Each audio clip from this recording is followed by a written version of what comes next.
妙风此刻正带一位女医者返回元一宫，你们务必要在途中拦住妙风，千万不能让她带那个女医者回来。记住，妙风可杀，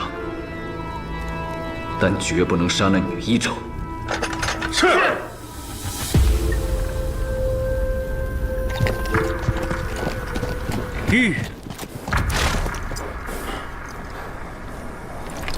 薛国主，还能支撑吗？没事。等到了下一个驿站，我们停下来休息一下。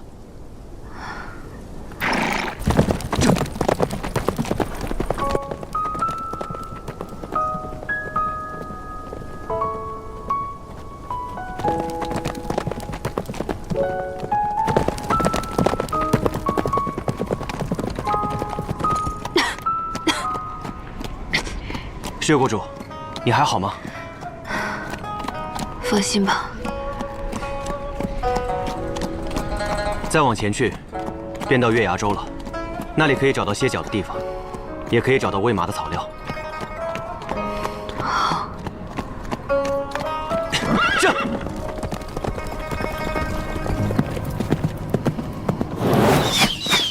妙风。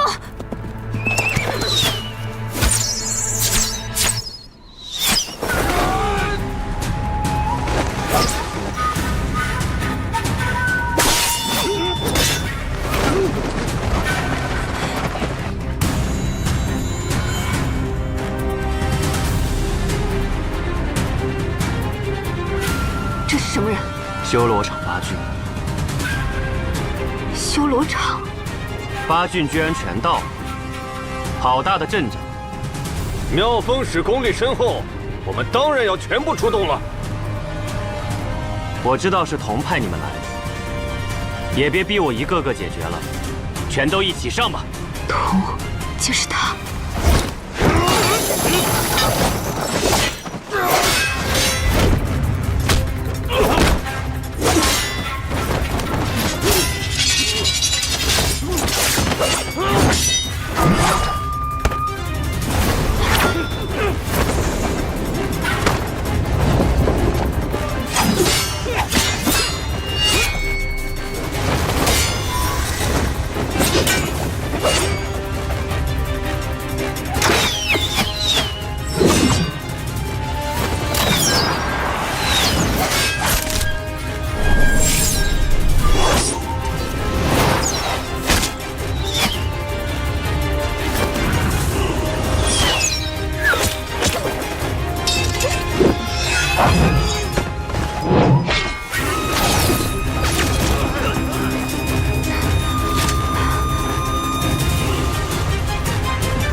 剑上有毒，没事。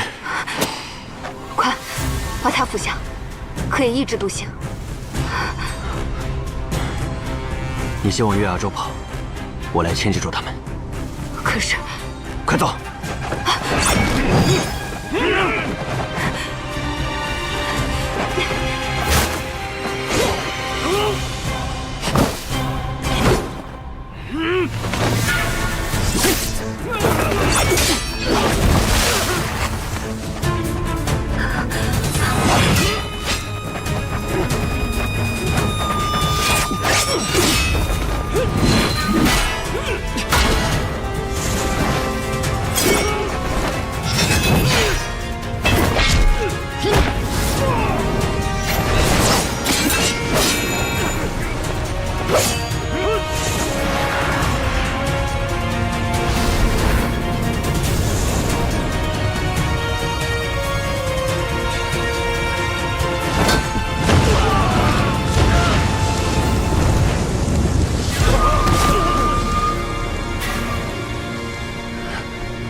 童派你们来，究竟有什么计划？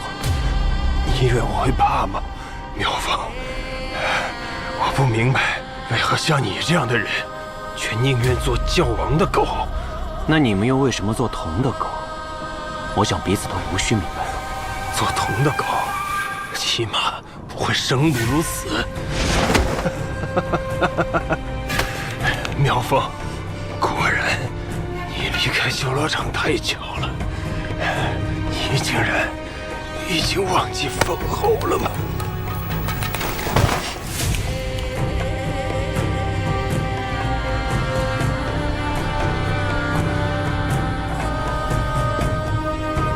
霹雳，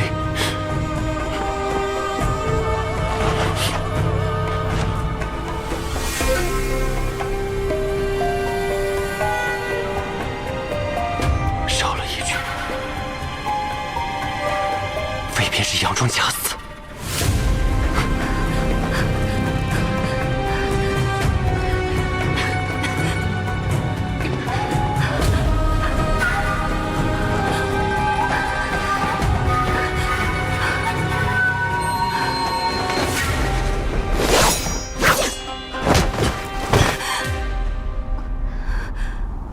哟，还能动啊！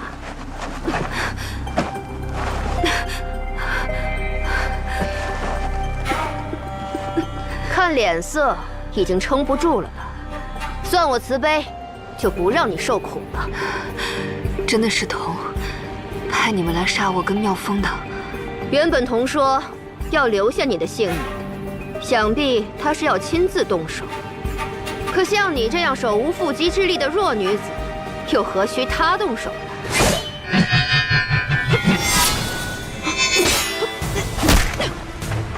薛国主，看来你也伤得不轻啊！你这么想救这个女人，那还不赶紧出手给她续气？现在不续气，她就死定了。薛国主，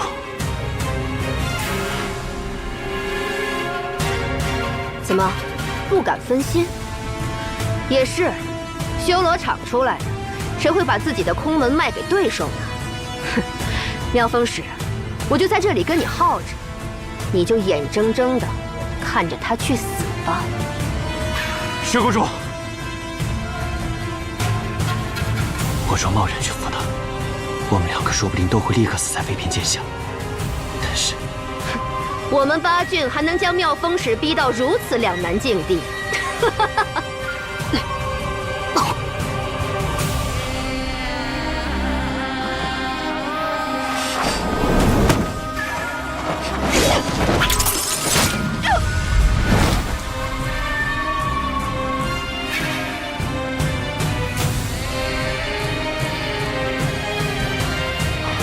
你没事？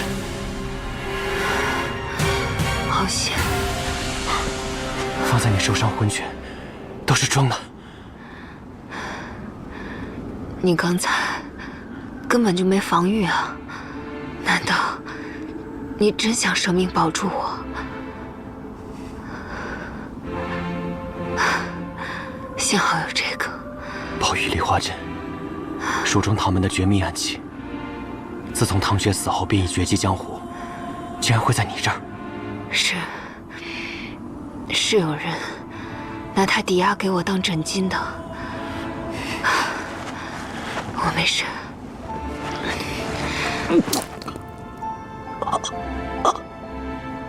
妙风，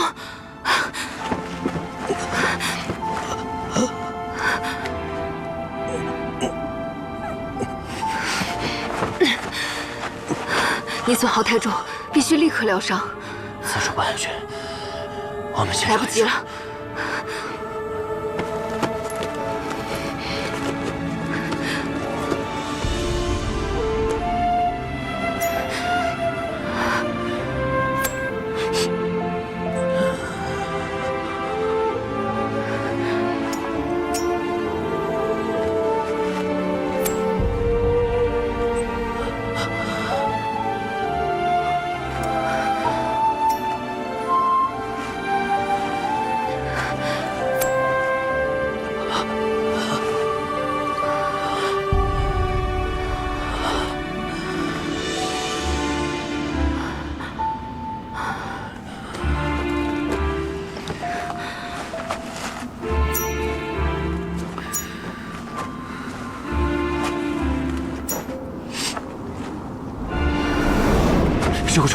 你怎么样？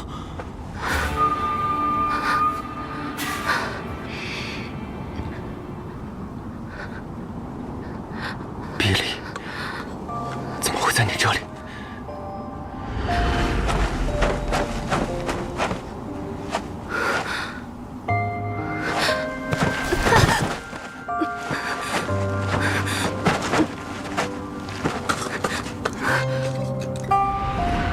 血谷主何必如此冒险？你曾言，这比利乃是你过去亲人所赠，定是极为珍视，所以才时刻藏在怀中。我若不将它捡回，只怕这茫茫雪原，日后便再也找不到了。我也曾丢失过一件重要之物，幸好后来它又回到了我的身边。谢谢你。不是与你说过，不必总是对我说谢。血谷主，血谷主，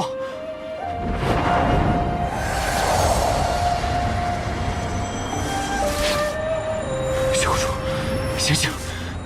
血谷主，血谷主！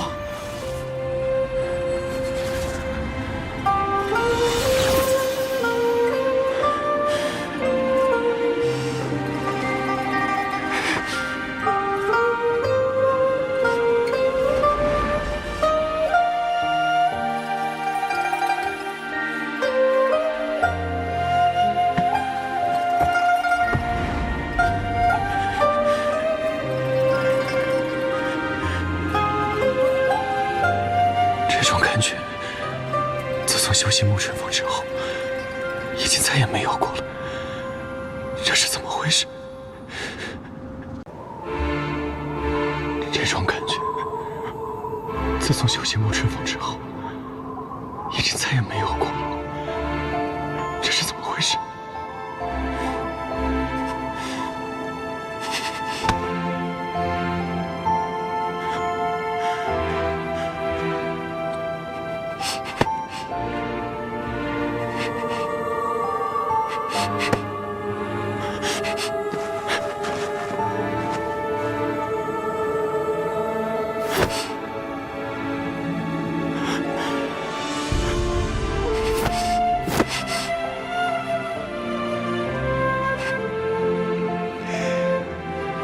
为什么？为什么？难道正如妙水所言，我是在后悔吗？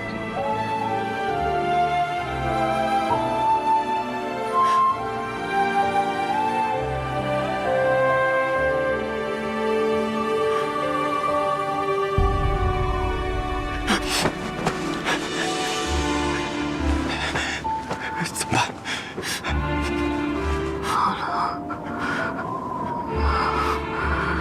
前方就是月牙州，那里有驿站。放心，很快就不冷了。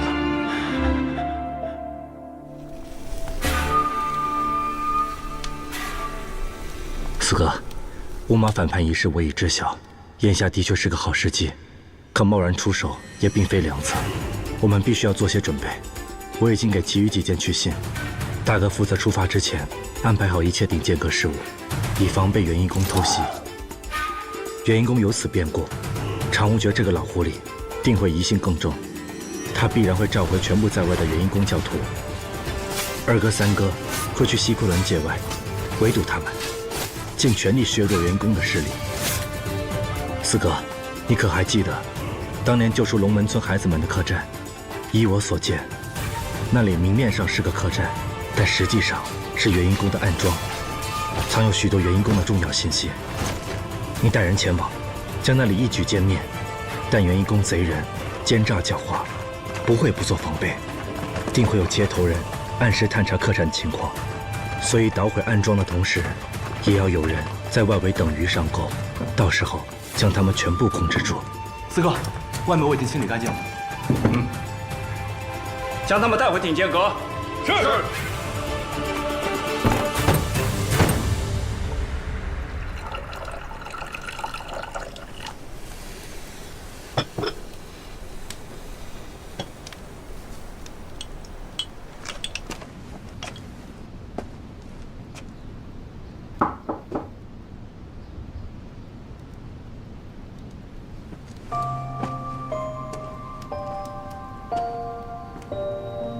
师妹，该喝药了。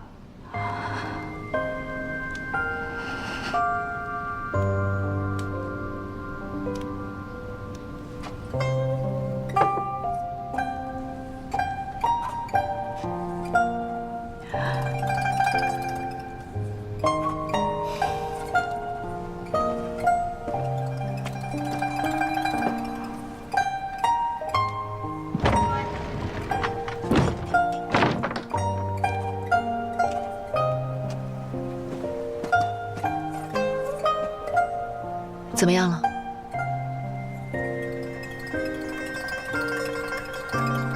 墨儿刚过世，难免触景生情。我也是母亲，能理解她的心情。莫说几日，即便是一生，都难以释怀。廖前辈，我倒是有个不情之请。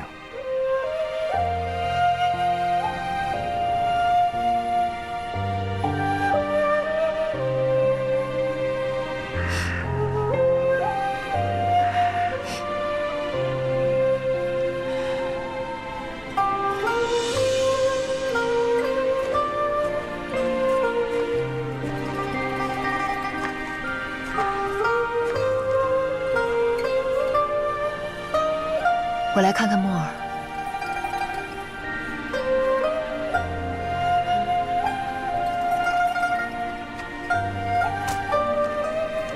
墨儿生前患病多年，食物上有许多禁忌，加之她的病况，不可有大的情绪波动，自然也无法像其他孩子那般尽情玩耍。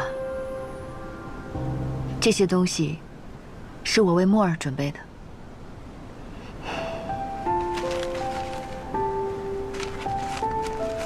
墨儿最喜欢吃甜食了，她最喜欢吃这个云片糕了，还有饴糖。每次去集市都吵着要吃。就在的前一天，她还闹着我要吃糖，我答应她，我说等到明年生辰的时候就买给你吃。你说我为什么要说明年呢？我应该当时就买给他吃。谁家7、8岁的孩子还每天拿着拨浪鼓儿？墨儿从小到大都没有什么玩伴，每次他跟别的孩子一起玩，我就会在旁边看着，稍微有一点危险，我就赶紧制止，把他带回家去。他就整天趴在门口，看着别的孩子成群结队的玩。我知道，他打心底里羡慕别人，因为他们有爹，有娘，有玩伴，而他从未真的尽心活过。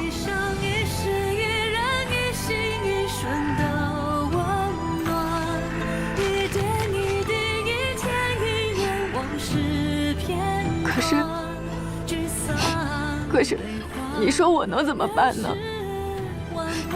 我什么都做不了。有时候我也会问自己，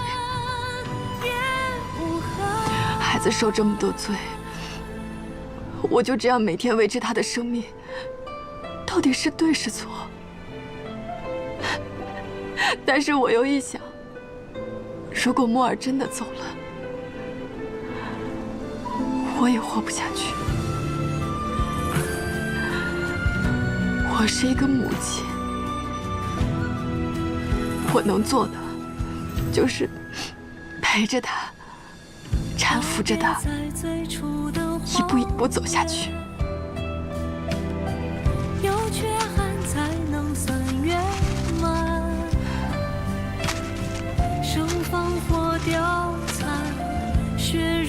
说出来，心里就会舒坦许多。其实对于墨儿，你心里早有准备。这样的场景，我曾经无数次梦到过。其实你该放下的不是墨尔，而是对他的愧疚。人人都说母子连心，墨儿又是这般懂事的孩子，他怎么会去怪你呢？他只会为你的消沉萎靡而心疼不忍。你是一位好母亲，就让墨儿安心的去吧。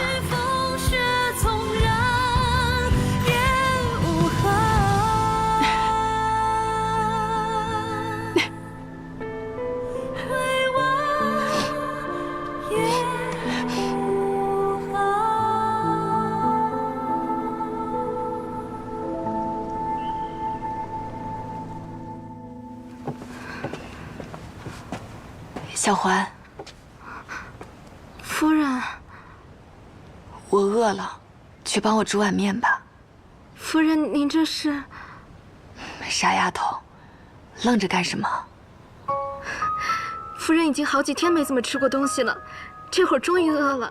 小环这就去。小环，我跟你一起去。好嘞，夫人。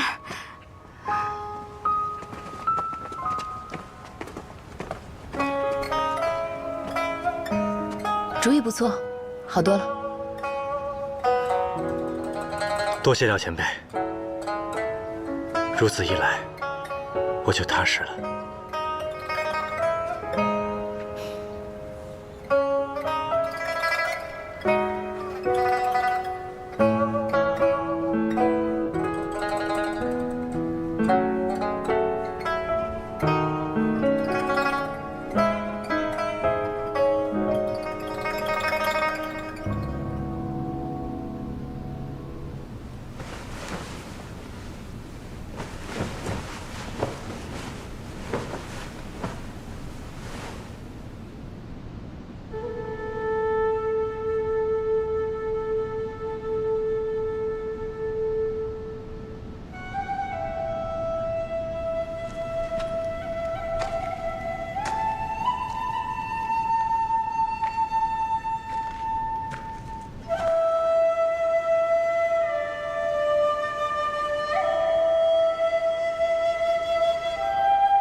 这应该是一首平和的曲子吧，但有时候被你吹的，却那么让人难过。这是一首思念故土的曲子。这臂力上，为何会有一道划痕？这是……如果你不愿意回答，也可以不说。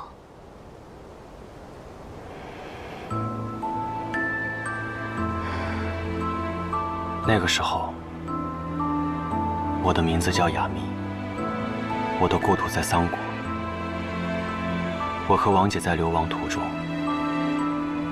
她教会了我这首曲子。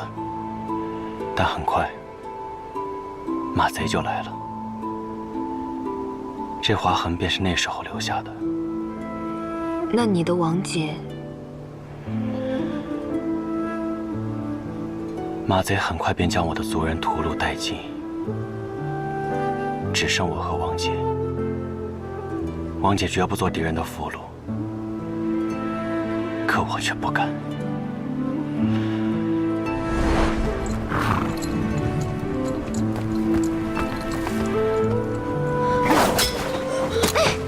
王姐，雅密，放开我！雅密，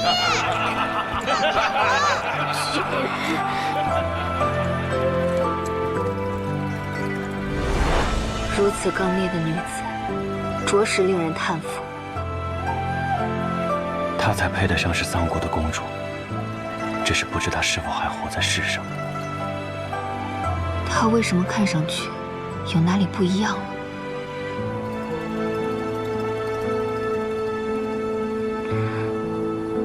你为什么不笑了？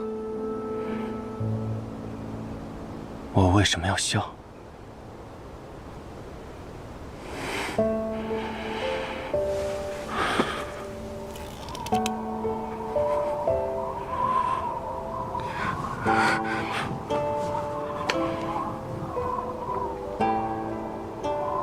你的内息和情绪已经无法自如运行了，不能再这样下去了，得立即服药。不必了，薛谷主，有一天你会后悔的。后悔什么？后悔医治我。我为什么会后悔？一路上你也一直在救我。我是一个杀人者，与你正好相反。那倒是。或许以后有一天会后悔吧。不过，那也是以后的事了。但现在，哪有扔着病人不管的医者？一定要我用针定住你，强行让你服下吗？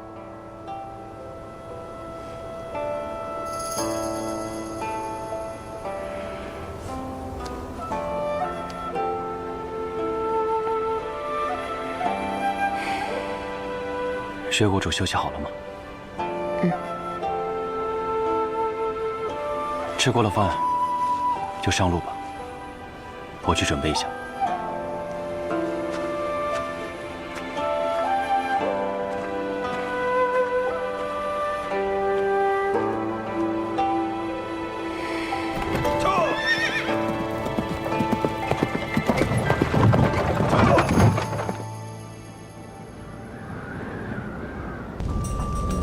现在是杀常无绝的最佳时机，只要妙风不回来，我们便好办事。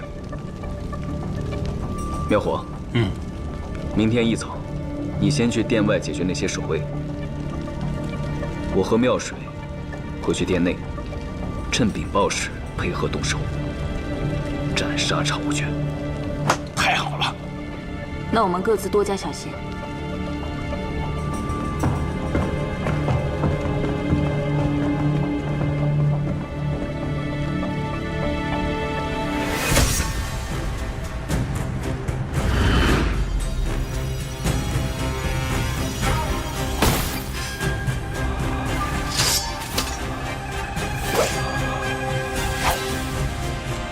龙血赤汗珠已经为你准备好了，常无绝，明日便是你的死期。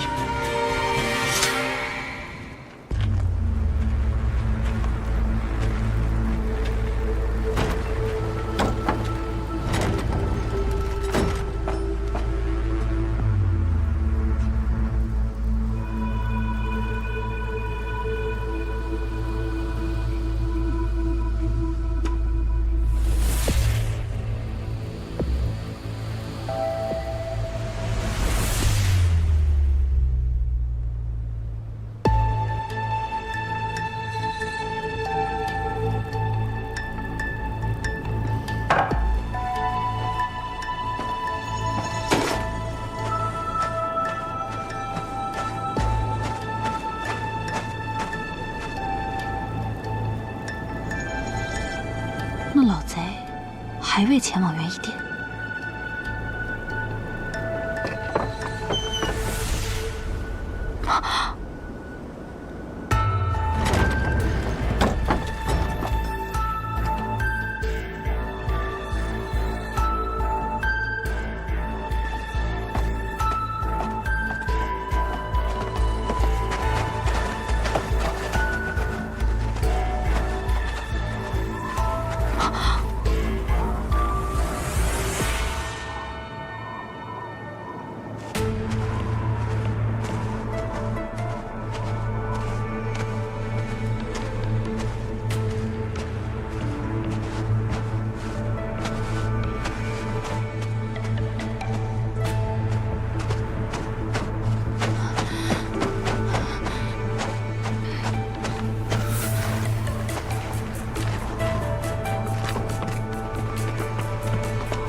教王，天国乐园那边都已经安顿好了。好，你们先下去吧。是。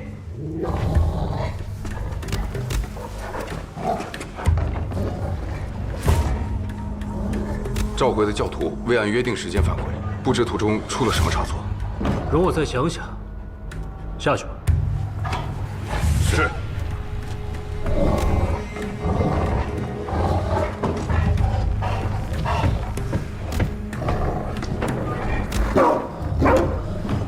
童，你去派人查一下。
妙水，你怎么在这儿啊？你不是跟童在一起在店里对付教王吗？哦，你出卖了老子！这元一宫中是敌是友不过一瞬，你若不改，那就等死喽！我呸！不愧是跟教王睡一个被窝的，都不是好东西。随你怎么说，我告诉你，你若是进去，你死的只会更惨。你应该庆幸你是死在我的手上。我看你就是欠横。我要是你，天天让教王老儿噼里啪啦抽来抽去，早把他宰了。他是该死，但不是现在。该死的是你，就拿你的命来为我铺路吧。家里没镜子，总该有尿吧？就凭你，来吧！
妙风去了，药师谷回不来，明丽也不在，只剩下2只畜生陪你。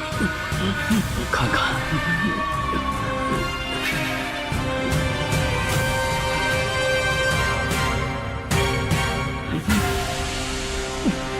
别挣扎了。除了桐树，你的身体应该还有毒素在发作吧？百毒不侵的你，这是我特意为你准备的礼物——万年龙血珠。怎么？奇怪我怎么知道龙血珠克你？还是奇怪我去哪里找到它的？你该不会以为我会一直做一只俯首称臣的狗吧？你做梦！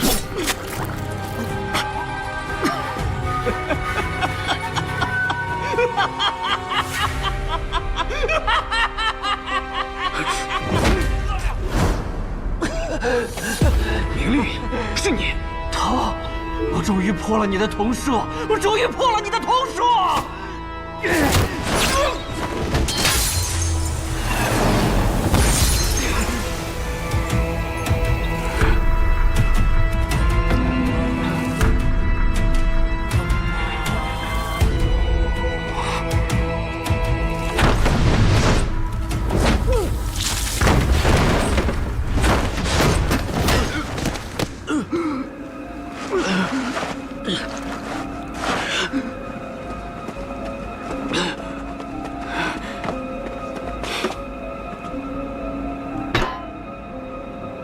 愚蠢的头，你以为元一宫的玉座是如此轻易就能颠覆的吗？你太天真了。你是不是在想，你的同伙为何还不前来？教王，妙水，本座原以为妙火没这样的胆量。但是没成想，他竟然被你蛊惑，起了反心。还好，有妙水及时发现，那个愚钝的家伙怎么会是妙水的对手？你真是找错了同伴，我的头。是谁杀了妙火？是我。妙火他背叛教王，不该杀吗？你这个贱人！是你最想杀这个老贼的。属下忠心耿耿，你可不要狗急了跳墙就污蔑人，请教王明察。本座知道，本座知道。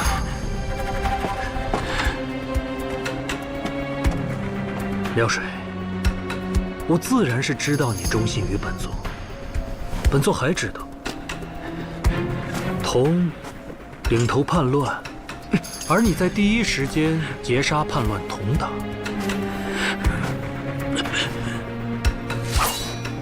明丽和你大功一件呢。起来吧。谢教王。去死吧！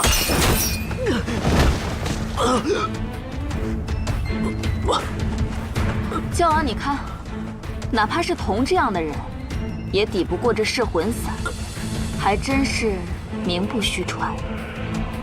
噬魂伞。被吓到了吗？噬魂伞可是这100年以来从未有人解开的剧毒。听说20年前药师谷唐老谷主苦苦思索1个月，也未解开这毒，反而最终因为神思枯竭，呕血而亡。最可怕的是啊，这毒会腐蚀你的全身，令你最终痛苦而亡。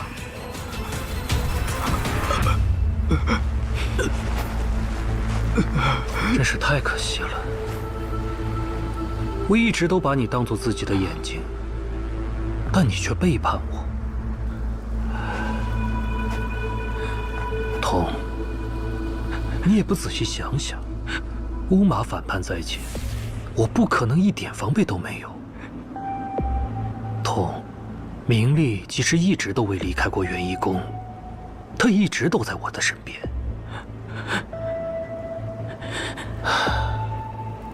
要怪啊，只能怪你太心急，这么早就原形毕露了。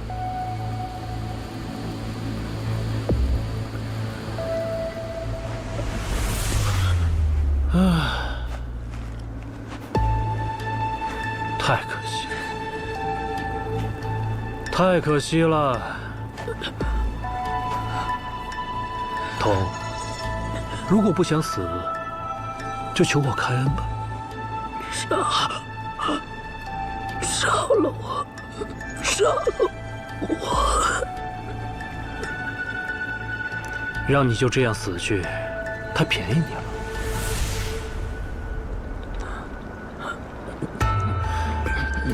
真是奇怪啊，你是怎么敢这么做的？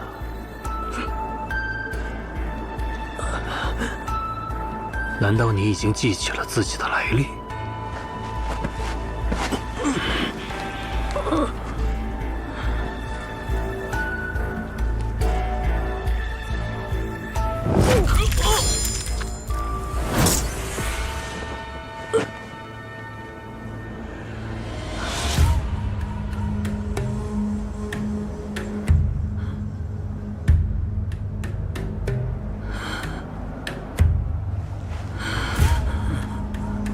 你果然已经恢复了记忆。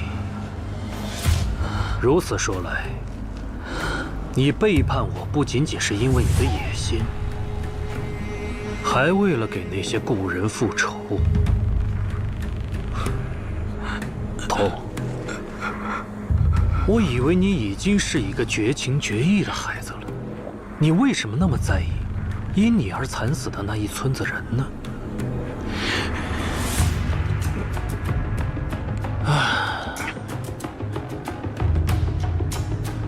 我的童啊，有些事情我不告诉你，是因为我的仁慈。既然你这么不领情，那我就将我的仁慈收回来，在你死之前，将当年发生的一切都告诉你。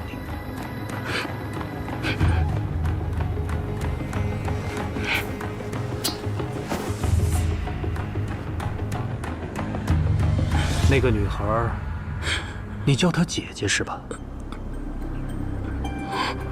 你一直以为当年是她抛下了你，就算在你没有记忆的时候，你还是这样觉得，是吗？可惜啊，他们当年确实想要回来救你，但是他们被妙风追杀了。后来，他和他的伙伴一起掉进了冰河里，那个少年被活生生的冻死了，而那个女孩，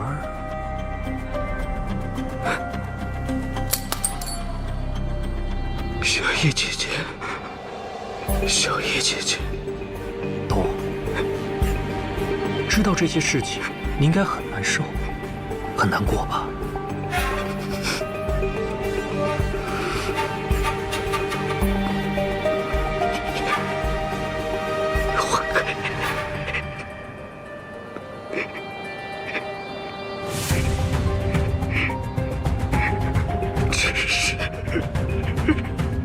真是活该！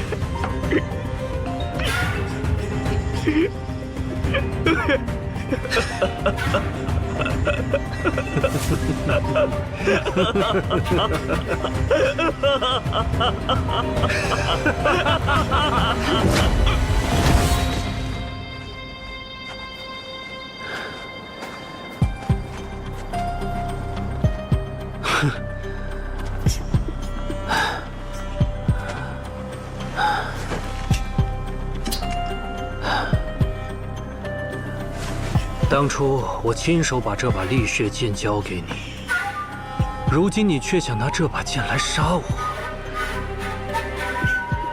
你真是太让我失望了。杀掉了我那么多宝贝獒犬，又送掉了明丽的命，要不就在毒发之前，你就像以前一样，先做我的狗吧。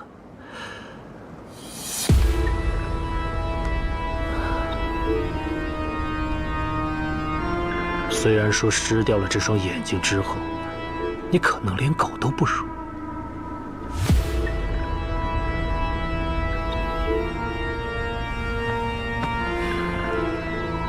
来人，把他送去雪域，和我的獒犬关在一块儿。是。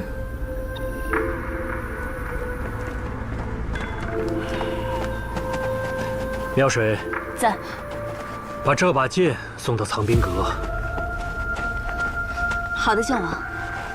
罢了，我自行解决吧。你去吧。属下告退。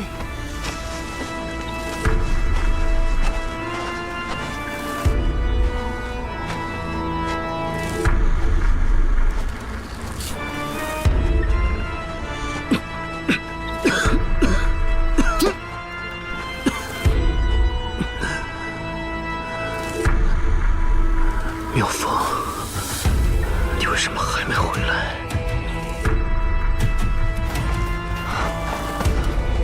教王，教王万寿。宫里出了这么大的事，你不会是才知道吧？我刚刚把整个元夷宫都查了一遍，铜和妙火剩余的同党都已经被我击杀，请教王放心。是吗？我已经增派了人手在教王的寝宫外。务必保证教王的安全。好，做得好。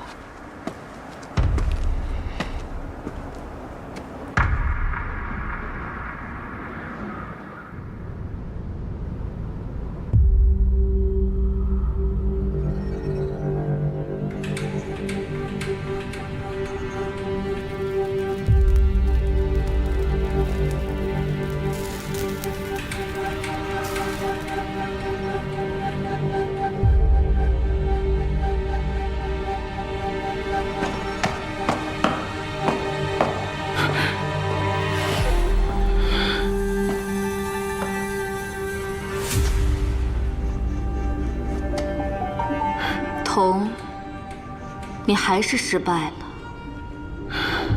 妙水，我在入元夷殿前就发现了那个教王是名利所为，但我当时已经来不及阻止你了。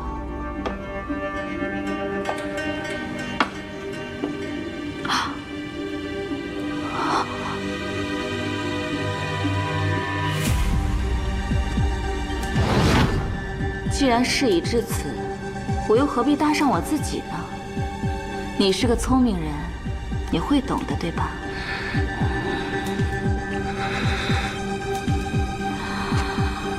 只是可惜了。贱人！贱人也比狗强。杀了我！你想死啊？没那么容易。噬魂散会一点点侵蚀你的脑子，你每天都会丧失一部分的记忆。7日之后，你就会成为一个像婴儿一样的白痴。还没结束呢，接下来剧毒会透过你的脑子和骨头，深入你的机体，你全身的肌肉会一块一块的腐烂崩落，直到你成为一具白骨，才会咽下那最后一口气。如今才是第1天，在毒发前，你就做一条抬不起头的狗，直到死为止吧。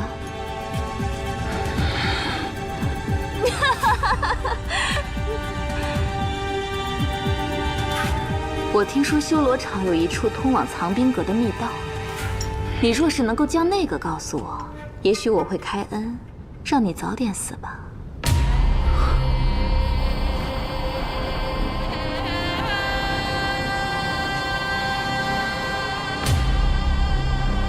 会让你开口的。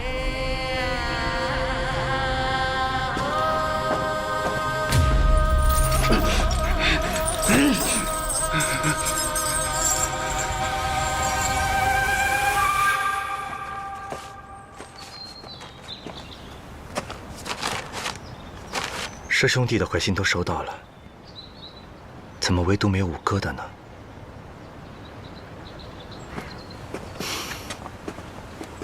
师妹，师妹，怎么不在屋里休息，跑出来了？我知道你要做什么。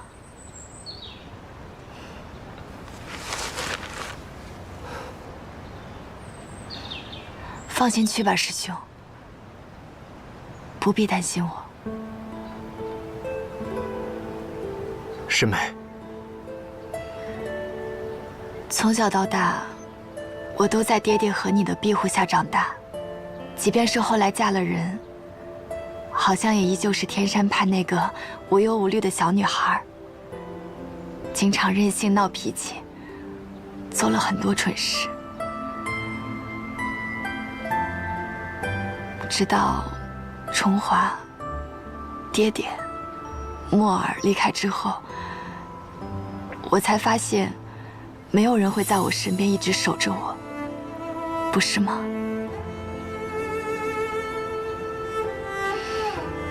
我也该学着自己面对一切了。你这话说的，倒不像是从我小师妹口中说出来的。那我也算有些长进。那你呢？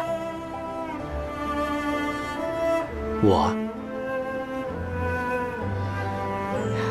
师兄，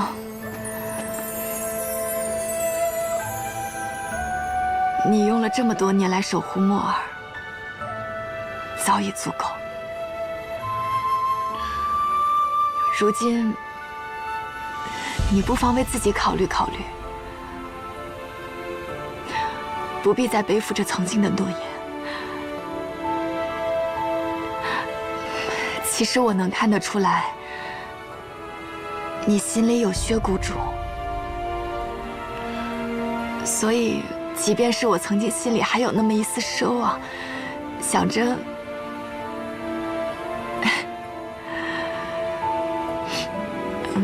不过后来我越来越觉得，你跟薛谷主更是相配。不对，不是相配。薛谷主那么好的女子，即便我是你师妹，有时候反倒觉得是你配不上她呢。我知道你还有正事要忙，就不送你了。保重，师兄。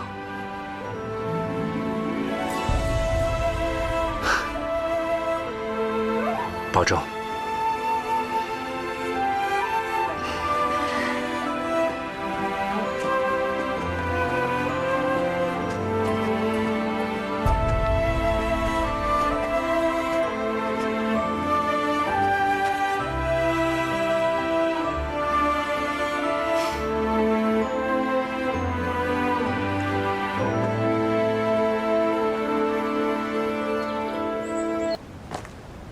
鼎剑阁7件的回信，唯独只剩5哥的还没有收到。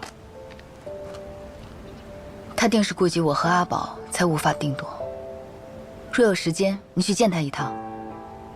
玉树公子虽退隐江湖，可是他的心从未忘记过江湖。晚辈明白。早些年，我便听风行夸奖过他七弟。他说霍七有情有义，有勇有谋，经此一事，虽相隔千里，仍能运筹帷幄，事事处理得井井有条，还要分神照顾秋水夫人，的确是鼎剑阁阁主的不二人选。前辈过奖了。这段时间若不是有你在，我一个人根本无法兼顾的。眼下秋水夫人也恢复得差不多了，待她把几副药服完，我便会离开。这段时日，多谢前辈照顾。谢我什么？这是我对子夜的承诺，自然不会食言。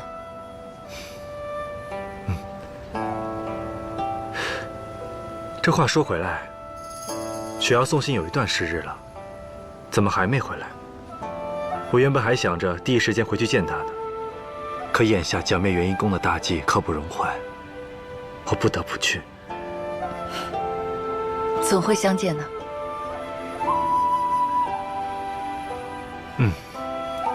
一定会见到的。他还在梅树下等我喝酒呢。我走了。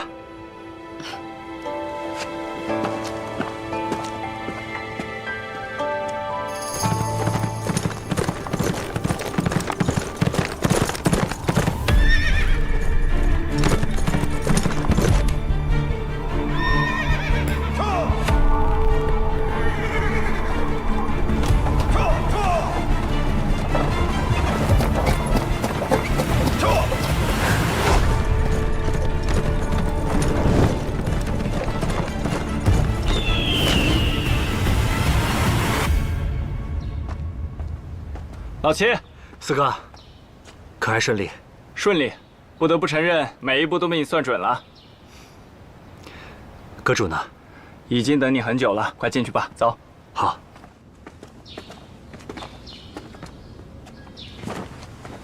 阁主，展白来向您请罪。请罪？何罪之有啊？展白擅自召集七剑对付元一公，此举未经过阁主的允许，自当领罪。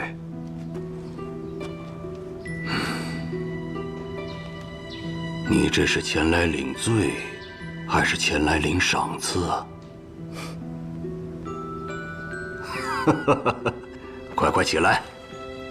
元一公一事你做得非常好，我现在只想知道你接下来如何打算呢？趁着如今元一公内讧，集结七剑，一同前往西昆仑，争取长无绝的性命，捣毁元一公。为了天下武林，同时也是为了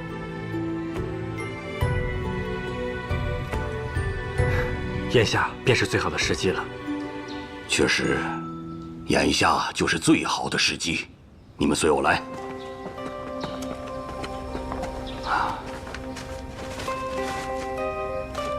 看看这个，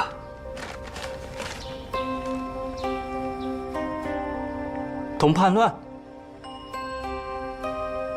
难怪他拼死也要夺取龙血珠，想来早就有叛变之心，用来毒杀常无绝。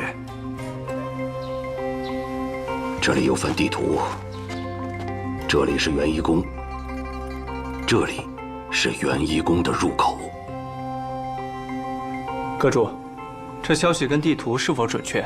是何人传来？消息来源非常准确，之前秦天城元一宫掳掠孩童的情报皆是由此人传递。不过此人是谁，等你们到了元一宫，你们就知道了。是。如今元一宫内部混乱，实力前所未有的被削弱。战白，3日内你号召七剑，立即赶往西昆仑，趁此时机一举歼灭元一宫。是。四哥，事不宜迟，我们召集七剑，即刻便出发吧。集齐6剑还有点可能，那个老五连人在哪都不知道，怎么召集啊？那我们就先去趟扬州。扬州？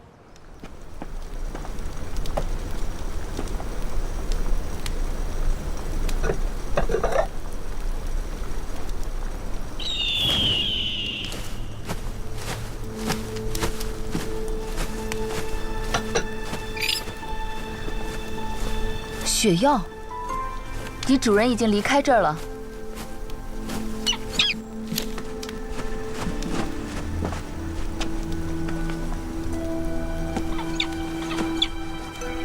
谷主已去往昆仑元一宫。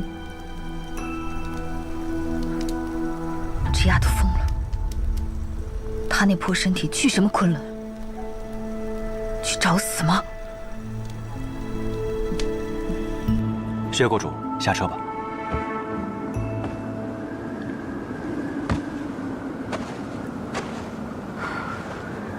到了。没错。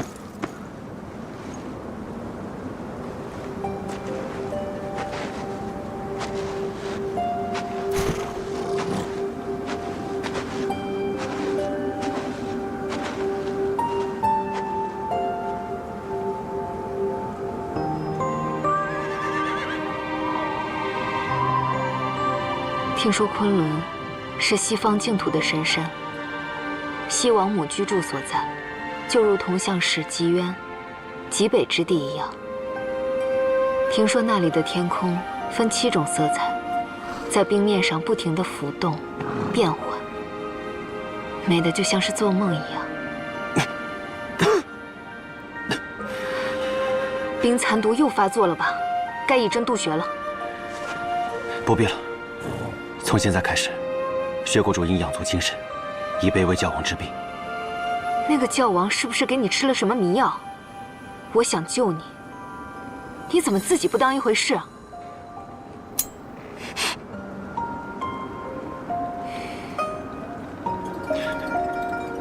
还算知道痛。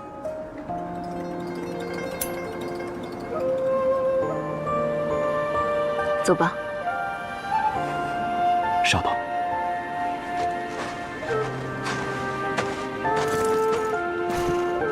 元一宫到底在哪儿呢？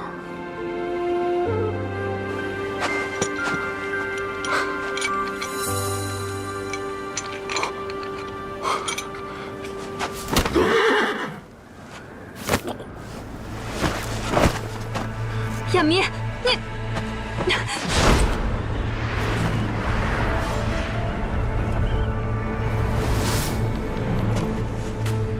到了。刚刚那个车夫，你真的把他给杀了？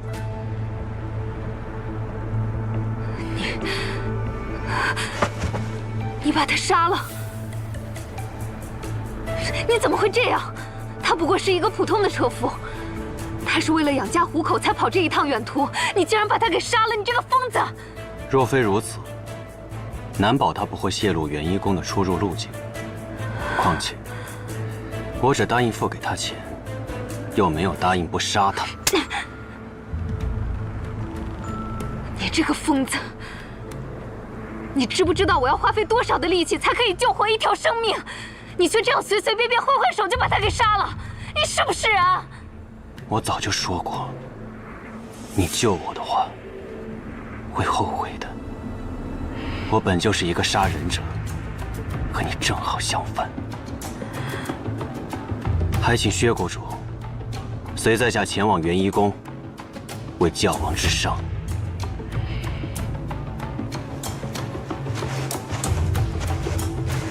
我想救你，可是我到底该怎么做，才能治好你呢？亚弥，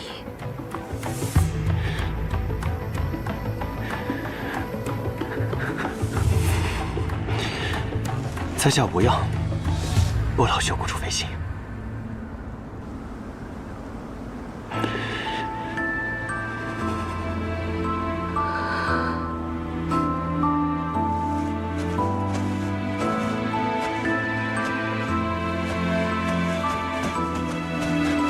妙风使，您可算回来了。教王吩咐，如果您一返回，便请您去元一殿。教中发生了什么事？出了大事，日圣女和同叛变。教王如何？教王无恙。去上面，把薛国主的行李取来。是。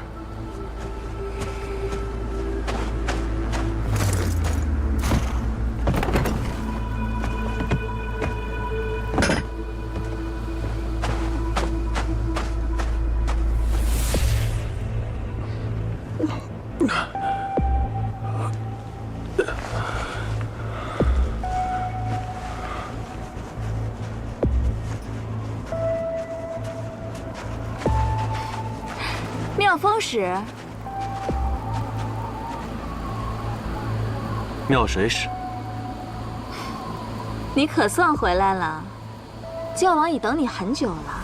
路上遇到修罗场的八郡，耽搁了一会儿。哦，那妙风使受伤了吗？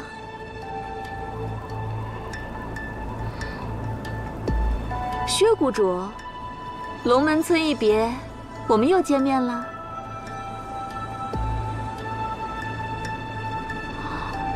好冷漠啊，薛谷主。妙风使，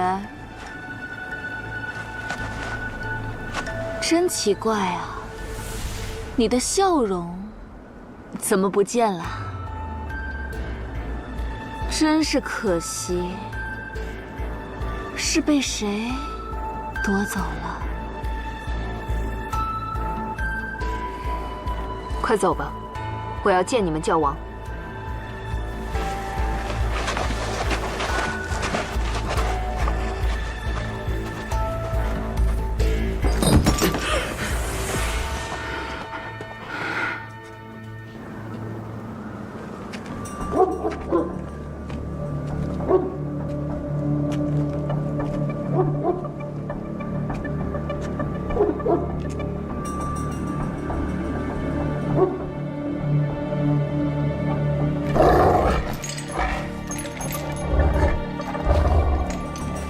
风，进来吧。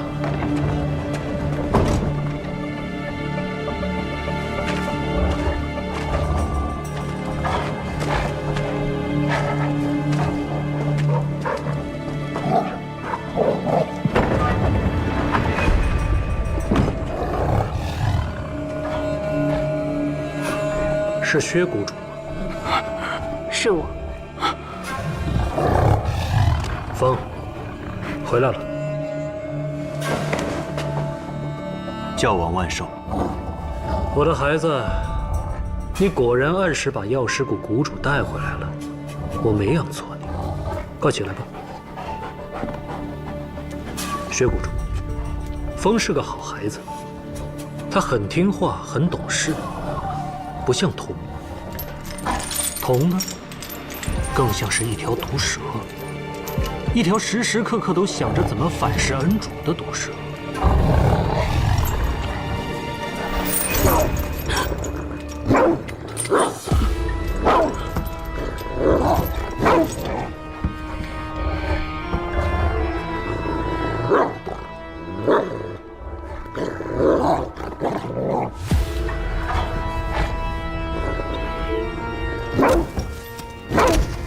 教王打算何时开始诊治？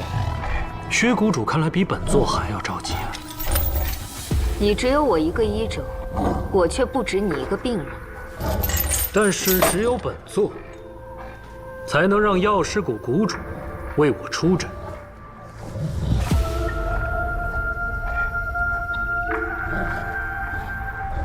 薛谷主，你应该知道元一宫与中原武林向来是水火不容，你为何愿意千里迢迢来为我治疗？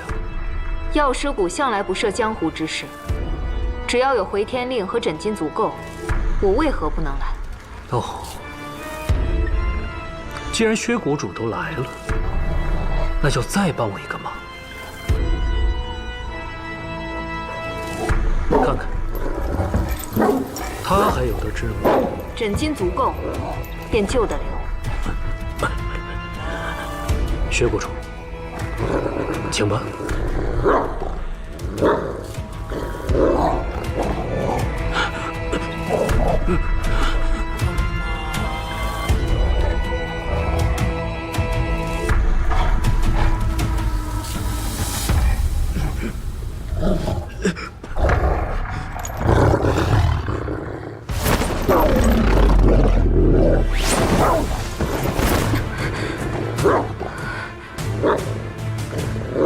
薛谷主，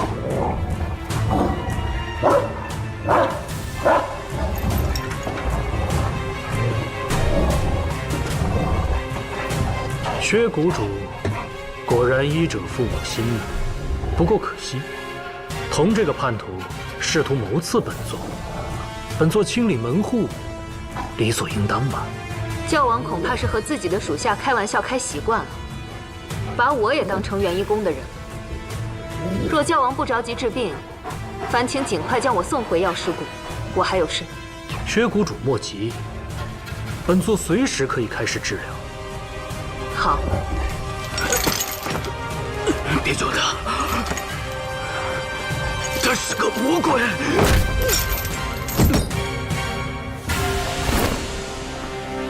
敢对教王不敬，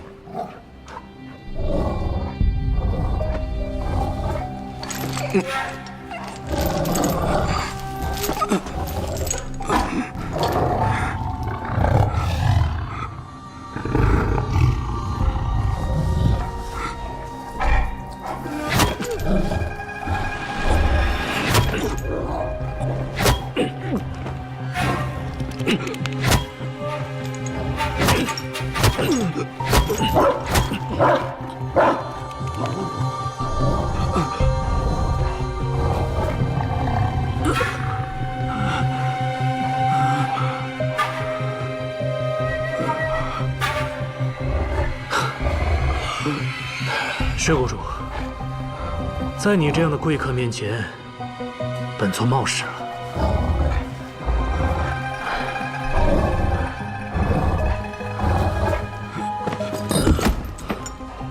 来人，把这个叛徒给我拖出去，别脏了我的宫殿。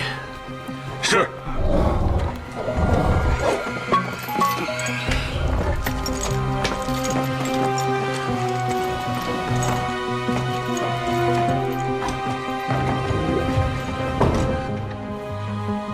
这一路长途跋涉，我有些累了，什么时候才能休息？薛谷主，不先替本座诊断一下吗？医家讲究望闻问切，教王的声音听似平和宁静，但气息中却有3分急促，我已有50%把握。好，待我诊治完毕，便可以离开了吧？那是当然。只要本座恢复往日的风采，本座定会重谢薛谷主，并且派人把你安安全全地送回药师谷。一言为定。嗯。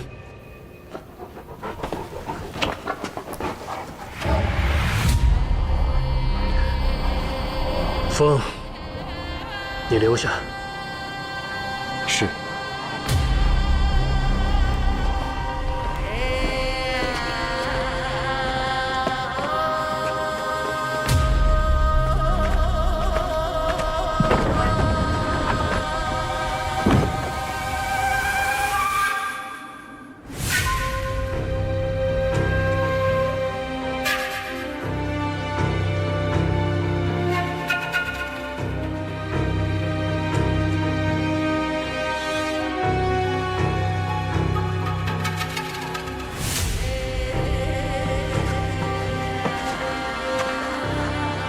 薛谷主，这边请。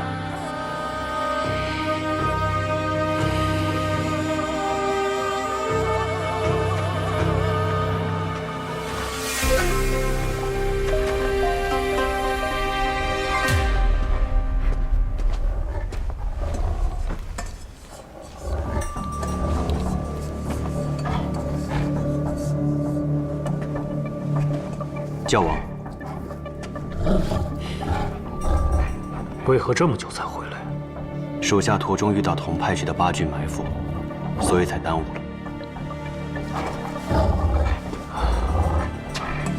那八郡呢？已全数死于血源之上。风，你辛苦了。这途中，你的冰蚕之毒可有发作啊？薛谷主替属下施针，缓解了毒发的疼痛。看样子，你与这薛谷主在这一路上发生了很多事儿啊。属下只是谨记，要将他平安带回元一宫。嗯，那他有何异样啊？属下曾试探过，他似乎完全不知道童的真实身份，也就无从得知当年的灭村真凶。确实，刚刚我几番试探。但那个女人似乎对童的处境毫无反应。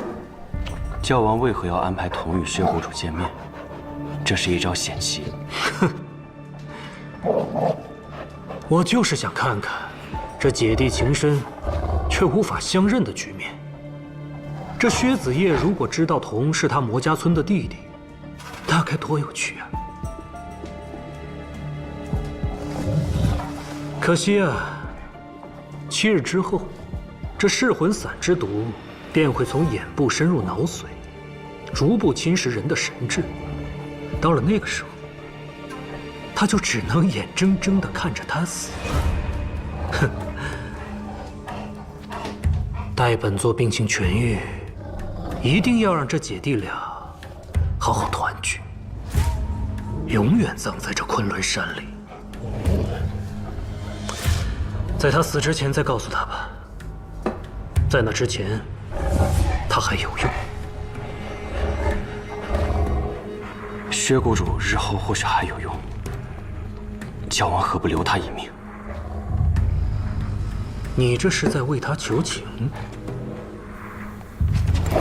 属下斗胆，求教王放他一条生路。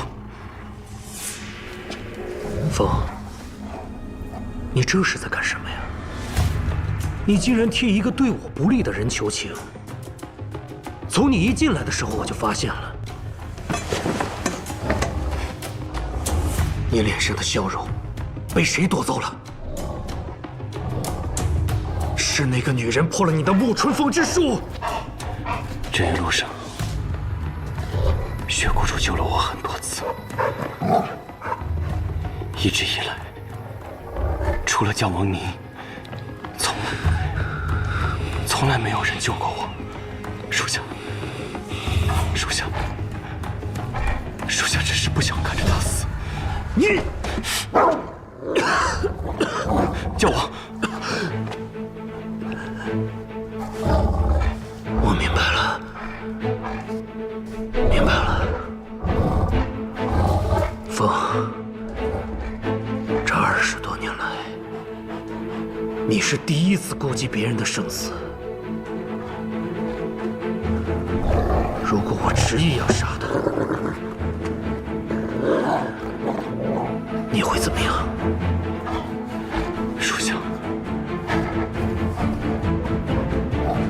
属下也不知道自己会怎么样。你竟然敢这样对我说话！我拿你当自己的孩子，你却这样要挟我！你们这群狼崽子！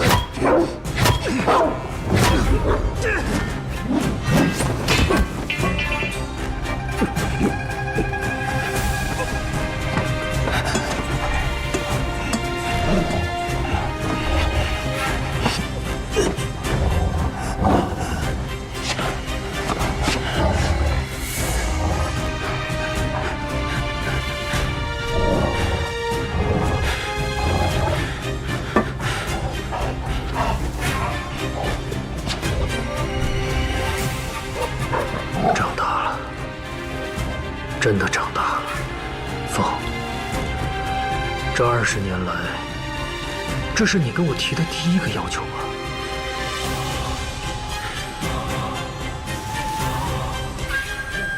我答应你，都答应。那个女人真了不起。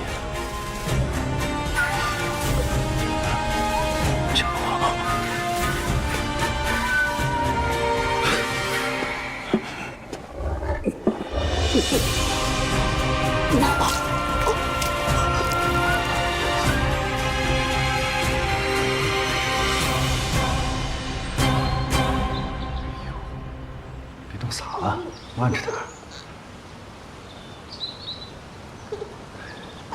哦，小宝真棒。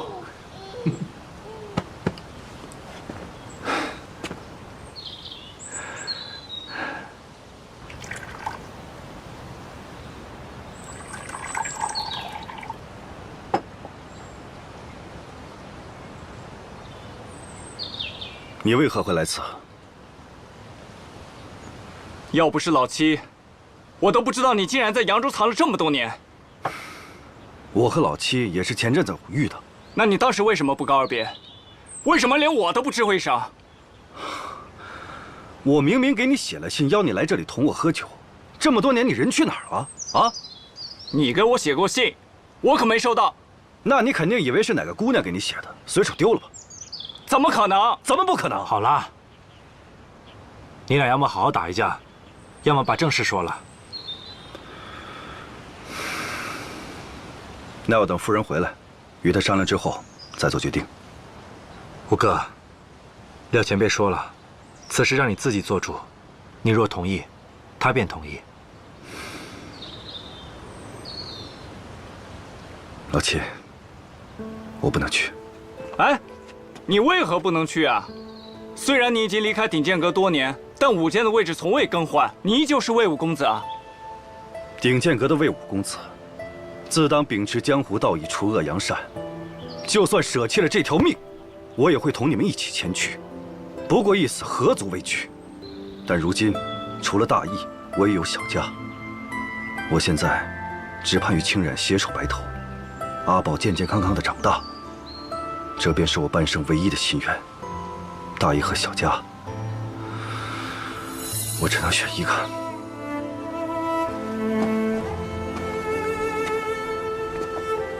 吴哥，说实话，我也很羡慕你，拥有一个幸福的小家。我也希望你的愿望能够实现。只是不行大义，何来小家呢？这么多年来，元婴宫所及之处皆是炼狱，多少黎民百姓像五哥你这般，只想护住自己的小家，安稳度日。可元婴宫的人何曾放过他们呢？他们的孩子被拐到元婴宫，训练成杀手。多少个孩子，原本可以在父母的庇佑下安稳度日，无忧无虑地长大，可他们没有选择。如果不趁着这个时机铲除元婴宫，将来长无绝定会掀起更多的腥风血雨，覆巢之下，焉有完卵啊！我知道，身为廖前辈的朋友，深受他的帮助，我不应该在这大义凛然地劝你，但我有一份私心。数年前，一个偏僻村落被屠，我的一位朋友身在其中。他九死一生逃脱，被廖前辈救下，才得以活命。可这么多年来，他也落下了病痛和无数的遗憾。你说的可是青染的徒弟？正是。当年魔家村一夜被屠，此事定和元婴宫脱不了干系。我也想为魔家村的人讨回一个公道。我该说的都说完了，若是五哥你执意不去，我们二人绝不强求。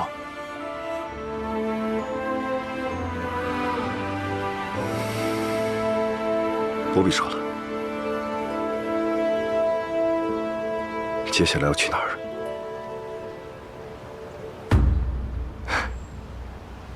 七剑只剩你一人了。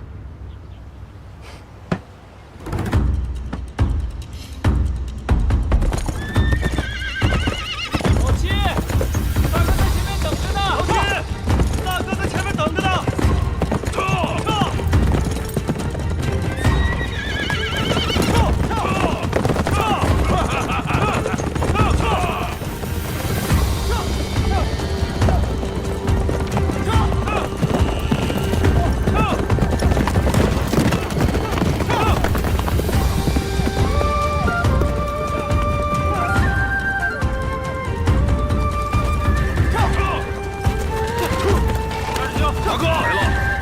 大师兄，时隔多年，我们终于聚齐了。对呀，这些年我们走南闯北，虽然也是初见未到，但是哪及我们并肩作战来的痛快呀！想当年，我们顶剑河拔剑。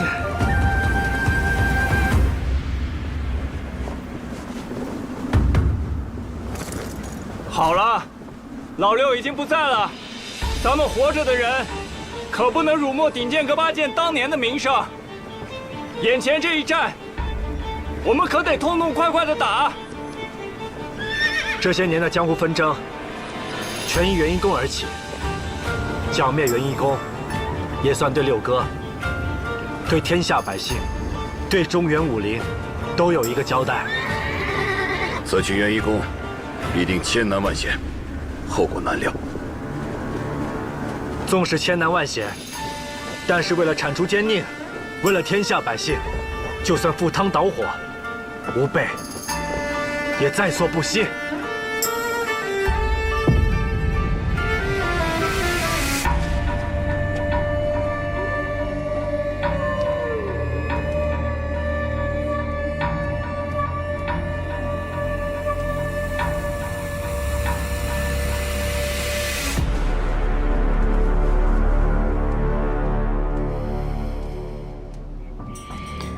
我得先弄清楚冥界究竟被关在何处，再做打算。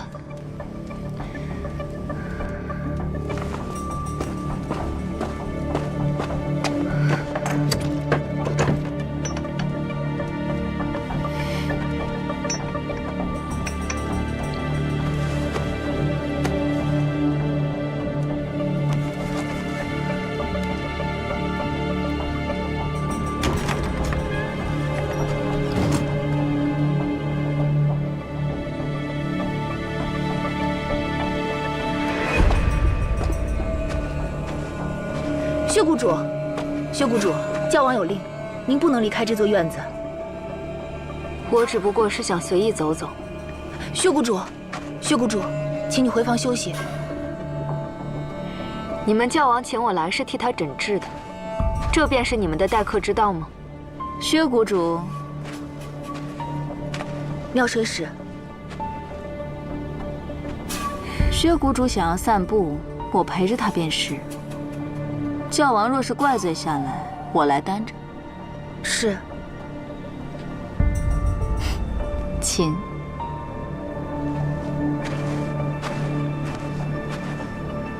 龙门村的那几个孩子还好吗？托你的福，好得很。那个叫小龙的，应该也长高了不少。妙水使找我有何事？直说吧。没事就不能找薛谷主说说话吗？哎，别走啊，薛谷主！看手相吗？我会啊。哎呀，薛谷主，我看你这手相，可是大为难解呀。这是断掌，有这种手相的人，一般聪明绝伦，但性格却格外倔强，一生跌宕起伏，往往身不由己。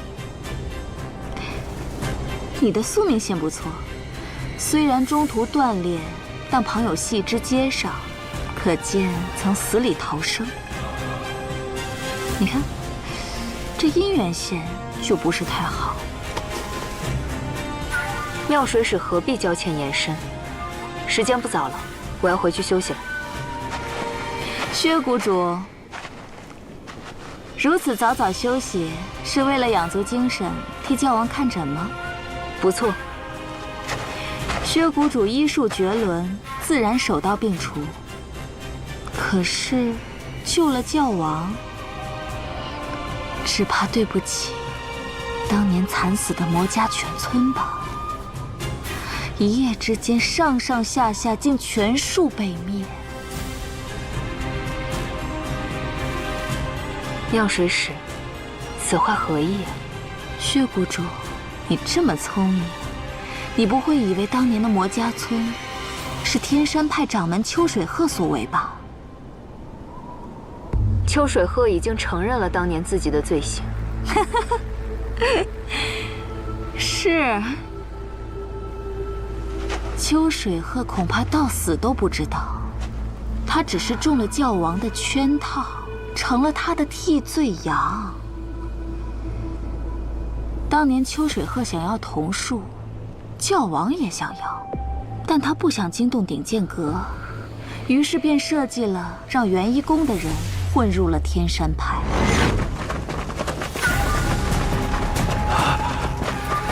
怎么回事？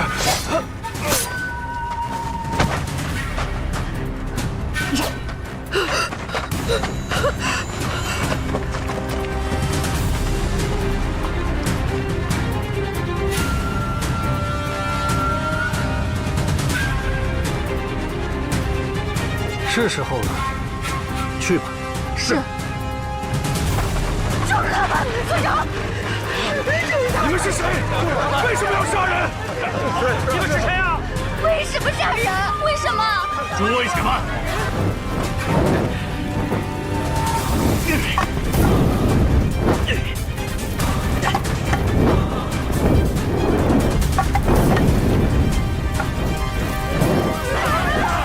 快看，着火了！着火了！他们要烧死我们！这群人太坏了！你们杀了人，现在还放火烧村子，他们这是要把大家逼上绝路！我们跟他们拼了！你们杀人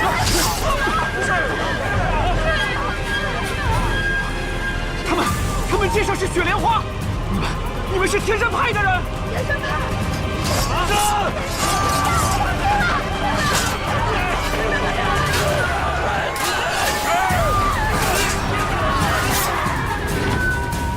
妙水使在此胡言乱语，难道就不怕我去教王那儿告发你吗？随便啊。但如果你想知道你冥界弟弟的下落，我就劝你不要啊。冥界已经死了，那晚小木屋着了很大的火。秋水鹤去小木屋之前，教王就已经将你的弟弟带走了，并且加大了火势。他让所有人都以为他死在了那一夜的大火中。冥界现在在哪儿？你今日见到的铜，就是冥界。哦，对了，我还听说，那夜有一对少男少女坠入了冰河。若我没猜错，那人就是你，对吧，薛谷主？是又如何？真是孽缘！当年击碎冰面，致使你坠入冰河的人，如今却拼了命的要护你周全，将你送来了元一宫。哈，有趣，真是有趣。你说什么？那人是妙风？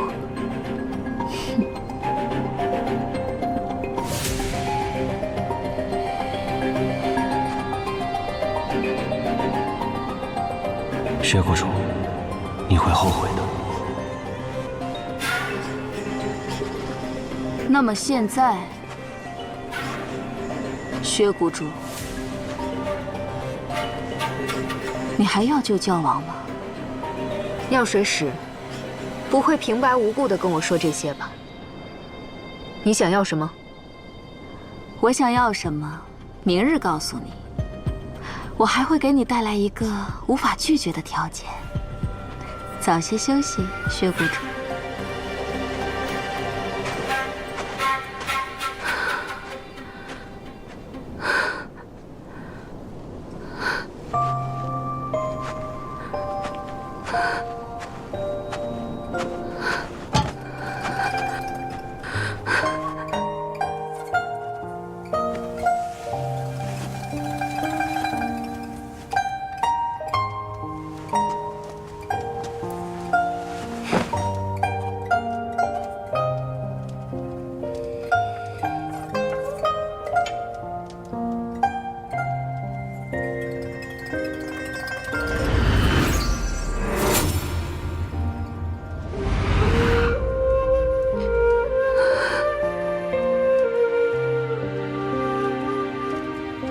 薛谷主，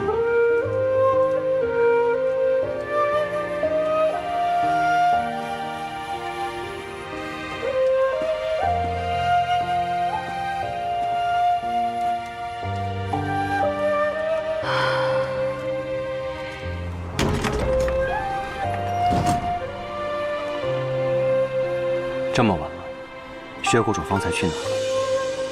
随意走了走，有事吗？没什么。在下只是来告知薛谷主，好好休息。之后，在下会带薛谷主前往教王寝殿，为教王诊病。